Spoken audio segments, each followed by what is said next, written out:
Hello mga kakabsat, magandang tanghali ng Biyernes sa ating lahat mga kakabsat.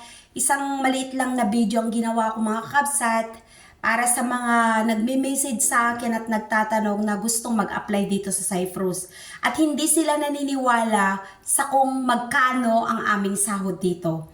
Ako dito mga kakabsat is 12 years na ako dito sa Cyprus.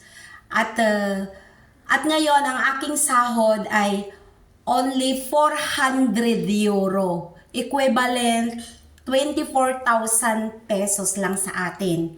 Yan ang totoo mga kakabsat. Kaya kung hindi kayo naniniwala sa lahat ng mga nagtatrabaho dito sa Larnaca, dito sa Cyprus, mga kakabsat, mag-comment kayo na totoo yung sinasabi ko.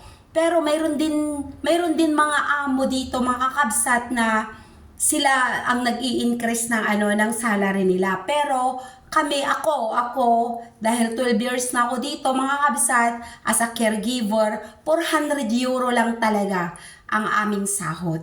Kaya yan, sa mga gustong, maganda rin ang buhay dito, maganda rin yung may day off din, tapos maganda rin naman yung mga trabaho, kaso nga lang, talagang maliit ang sahod. Yon ang totoo, yon ang real talk talaga mga kabsat. Kaya, sa maniwala kayo't sa hindi, talagang 400 euro lang ang aking sahod. Ang aking sahod dito at mostly sa lahat, yun ang sahod. Yan lang mga kabsat. Kaya sa mga nagme-message sa akin, yan ang totoo. Hindi kayo naniniwala dahil Europe ito, yun ang totoo. But proud ako sa 400 euro dahil pinagpapaguran ko yan. Maliit man, awa ng Diyos nakakaraos din. Kaya yan lang mga kabsat. Bye!